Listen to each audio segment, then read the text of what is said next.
Hey guys, so this Rivarossi Big Boy Heritage Edition finally came in. Had it on pre-order for quite some time, but it's kind of cool that Rivarossi has re-released the Big Boy.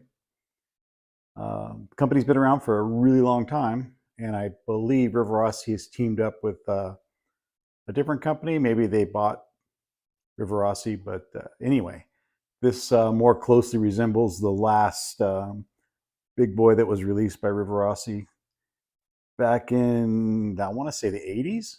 But anyway, let's get this unboxed. And I'm going to skip the unboxing portion because the box is quite difficult to open. And anyway, let's get it open and look and see what's inside.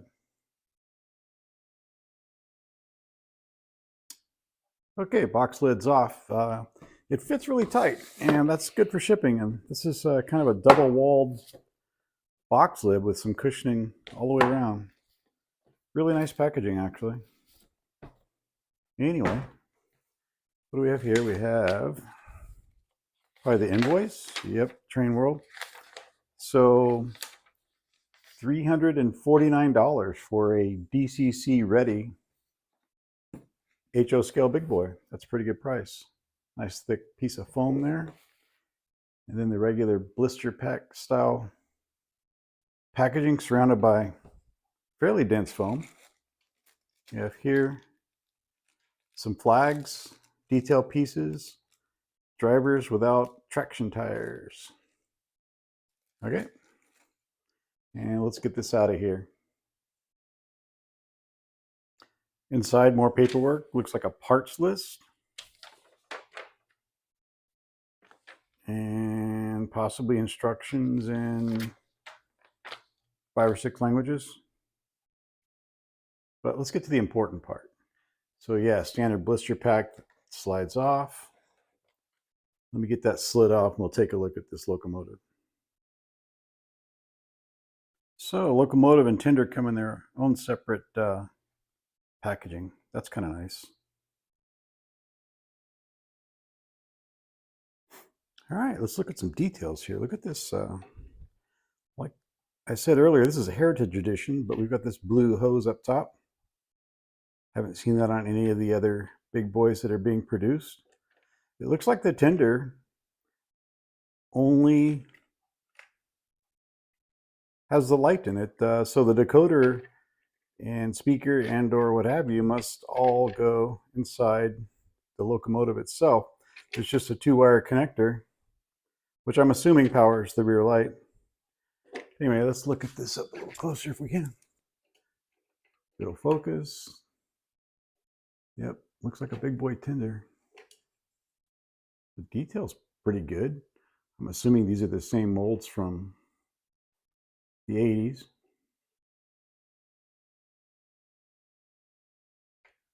Bottom here. It's always fun to look underneath. Yeah, that's looking a lot like the Rivarossis from the past underneath.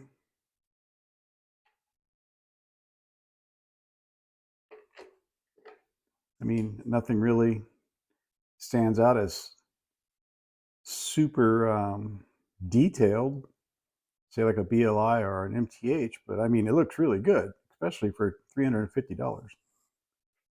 I would definitely buy it again based on the visuals. Is that open? No, no.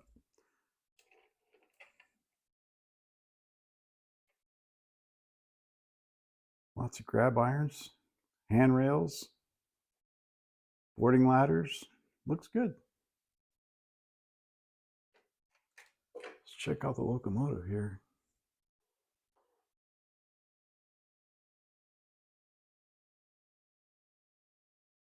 We've got glass windows, a somewhat detailed, let's see, we can see in there. Firewall there, but no figures. I don't think, no, the top doesn't slide open or lift open. It's painted silver. I'm assuming these are the antennas for the, because it's you know, it's the modern Heritage Edition, the one that's running on the rails. So these are antennas for the electronics that are required.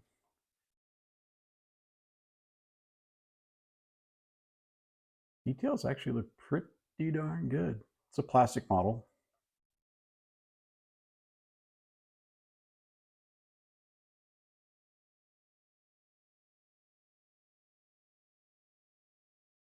Don't know how well the phone's focusing here. I think this phone's been dropped maybe once too many times.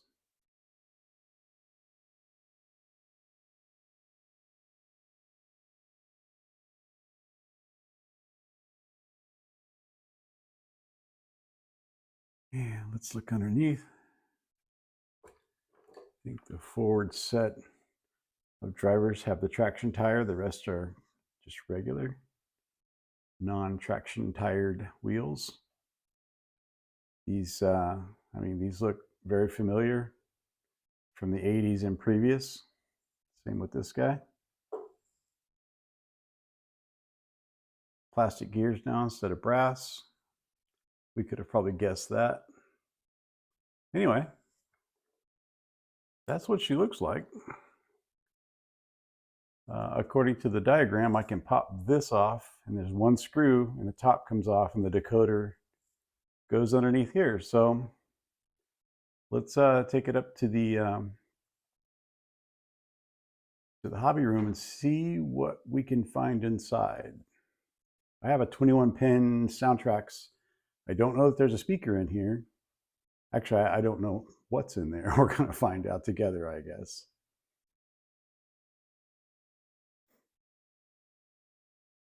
Okay, up here in the hobby room. Let's see. We can zoom in here and get some better. Yeah, that looks way better. So as you can see, the detail is pretty darn good. Look at that. It actually says Big Boy on the front. Yeah, pretty cool. Remains to be seen if the number boards light up or any of that. The badging is on the front. The plaque.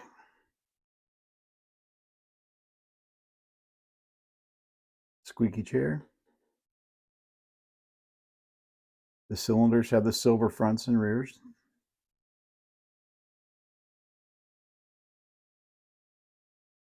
Single dynamo. That detail looks a little different than what I've seen before.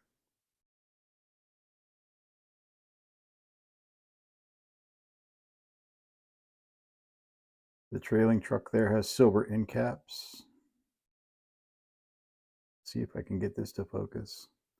That's actually pretty legible. The windows are a good touch. Previous Rivarossis didn't have plastic windows. They were just empty. So yeah, this actually looks pretty darn good. And that color right there looks really good. Let's turn it around and look on the other side. Okay. The other side's more of the same, except we have some more plaques here. And if you were to bust out your magnifying glass, those are probably readable. Legible.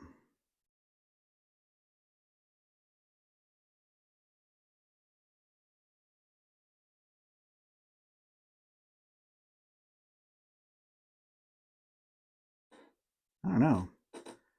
$350. This is a pretty cool looking locomotive. There's people asking, way more than that for their 40-year-old DC only 3-pole engine or motor Rivarossi big boys, which aren't the best for converting to DCC. They're decent DC models, but anyway, let's see if I can get this boiler lid off and see what we're in for as far as installing decoders. Speaking of decoders, we've got some options here. We've got a 21-pin Steam 2. I've got a Blue Nami Steam 2. I also have some decoder buddies up there and a regular TSU 2200 and TSU 4400s. We have options. But let's peek underneath and see what we have. The last DCC ready Rivarossi I had was a little Climax logging locomotive, and I don't know what happened there, but they didn't have the 21 pin on the board wired correctly at all. I put a decoder on and nothing happened, and I thought, maybe the decoder's bad. So I tried a different decoder.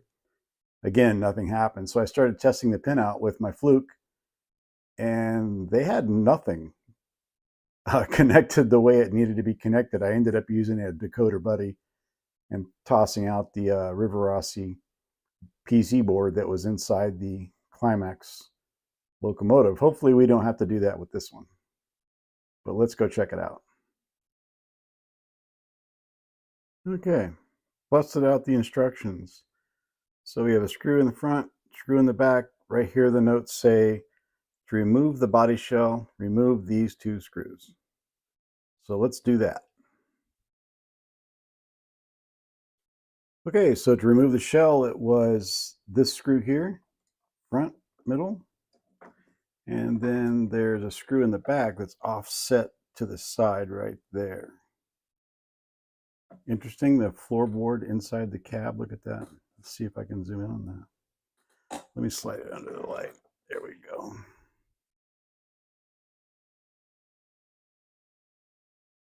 Pretty cool. And then there's your firewall. Pretty neat. So we have a 21 pin PCB board with a dummy. There's also a connector here for a cab light, which is right there. That's cool. See if we can get all those functions to work. We have obviously a very generously weighted flywheel and a dual drive motor going to each truck. And a nice spoiler weight here. Might have to find a spot for a speaker somewhere. Anyway, let's plug in a decoder and see if it even works. Step one. All right, once again, I haven't tried it yet as far as plugging in a decoder, but Rivarossi's PC board's a little lacking. They didn't bother to put a location for a speaker, a current keeper, or any of that. There are some ports there listed S1 and S2. I'm assuming that's speaker 1 and 2. Nothing else looks like it could be the speaker. I might have to trace this back pin out to the 21 pin to figure out if that's really the speaker or not. But yeah, nothing for a decoder either. I mean, not a decoder, a current keeper.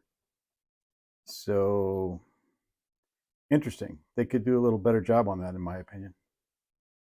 But anyway, let's see if those are actually the speaker points there. It would have been nice if they had to put a 2-pin jack like that on top right for the speaker, instead of just 2 pads on the bottom labeled S1 and 2, which hopefully that means speaker 1 and 2.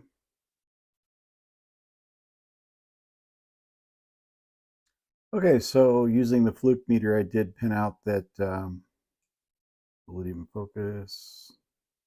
Let's see if I can zoom in from out here. S1 and S2 right there. Those 2 pads right above my thumb, right above WL. That is speaker 1 and 2, which are the 2 pins right next to the dummy pin on a 21 pin. So I'm going to have to solder some wires from S1 and S2 to my speaker, wherever I may mount the speaker. But yeah, anyway, obviously DCC ready means different things to different companies, and I'm not sure what it means to Rivarossi, but it doesn't mean you're going to have sound or a spot for a keep alive. Anyway, let's get that soldered up. Enough of the complaining, and we'll move on. Okay, got a couple wires soldered up to pads S1 and S2. Slid some heat and shrink up there to maybe protect it a little bit. Let's put the PC board back on the locomotive and find a place to put a speaker. I'm thinking it's going to have to go right there, because as weird as it sounds, there's not a lot of room under here for a speaker. So I guess if a guy really wanted to get into this and make a project out of it, you could run a a 2-pin connector back to the tender and put one heck of a speaker in there. But we're going to go with an iPhone 6 speaker here for this test and see how it works out. Okay, so default settings on the Soundtracks decoder. This is the sound you get when you first turn it on. It is locomotive 3. Here's the bell. Here's the whistle. I already had the headlight going, but here's the dynamo. Of course, we'll change all these to be more big boy prototypical, maybe. Let's see. Forward direction should turn on the headlight. Yeah. Reverse off. At first, it seems pretty smooth. Here is one speed step of 128.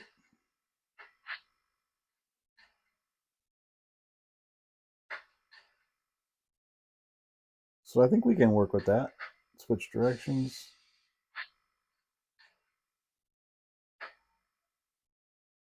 So yeah, I'm gonna go ahead and button her up and possibly start picking some more appropriate sounds out of the sound files.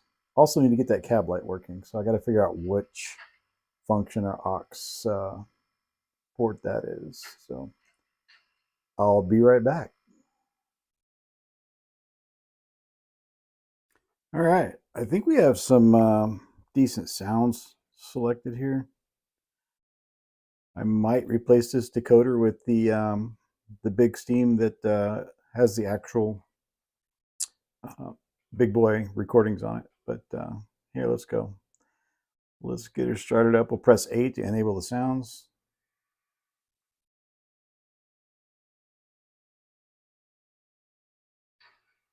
And we'll get some lights going here.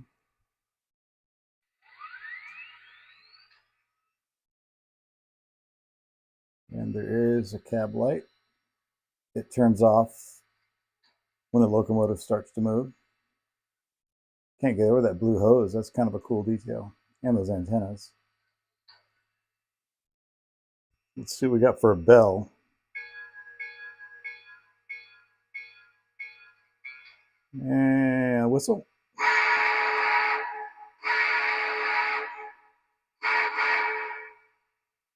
Not bad. And what do we got here? Speed step 1 of 128.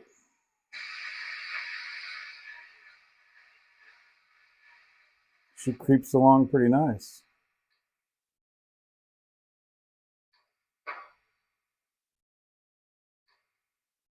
Speed step 2, 3, 4, 5.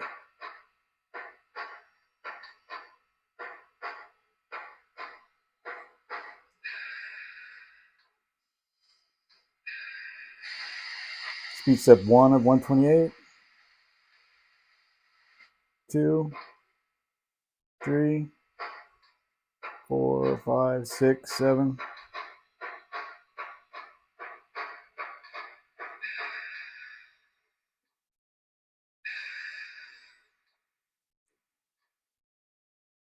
I don't know about the pulling power yet, but slow speed functionality is better than an $800 loco that I have in my cabinet, an $800 big boy that I have in my cabinet. So yeah, for 350 plus a decoder, it's trying to see where you can go wrong here. I'm not seeing it. Pretty cool. Well, maybe it's time to put her on the layout.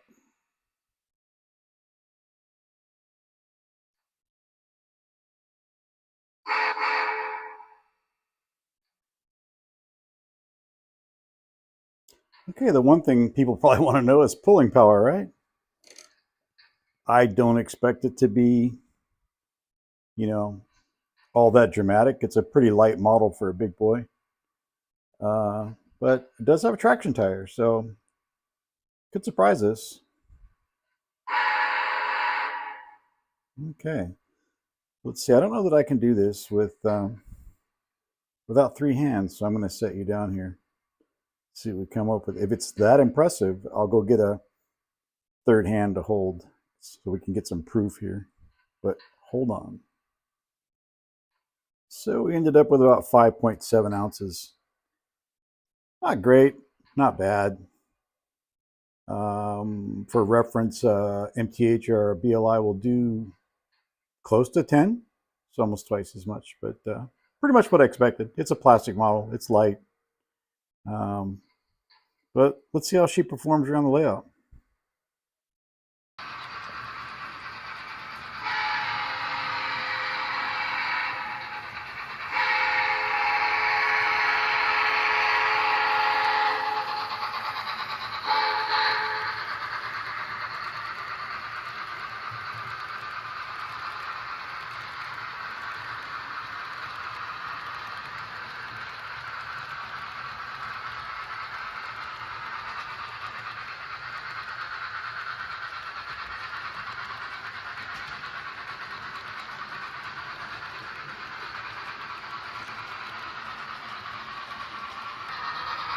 See how she handles coming up this 2% grade.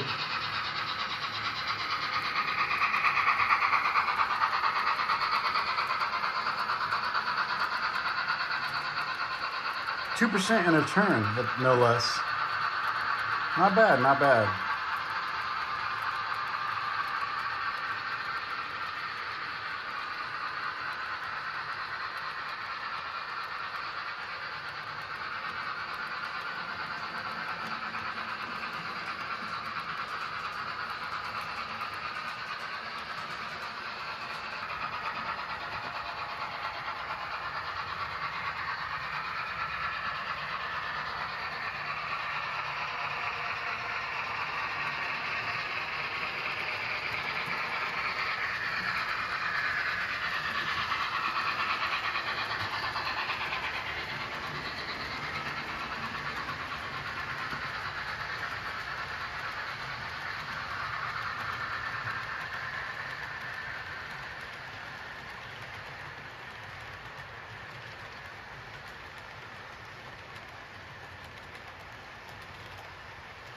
Funny, you hear the chuff, decrease in volume, and the rod noise pick up when it's going down grade.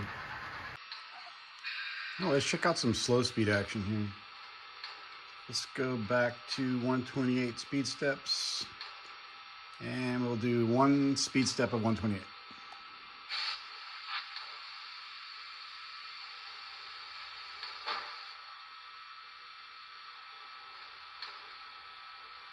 Two speed steps of 128. 3, 4,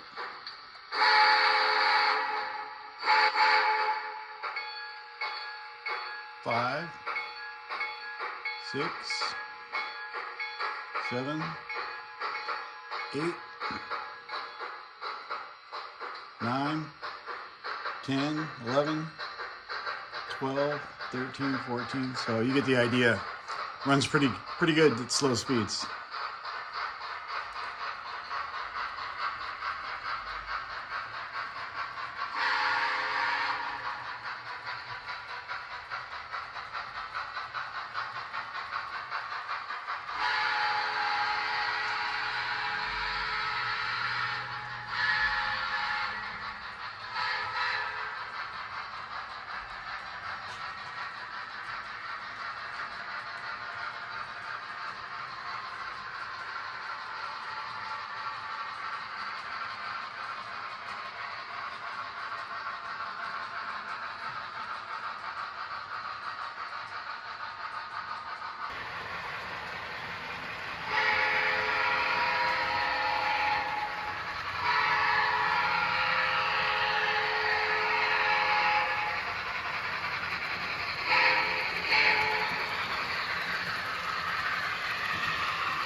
All right, well, that was a 2-in-1 pin install in a Rivarossi Heritage Edition Big Boy, Union Pacific Big Boy.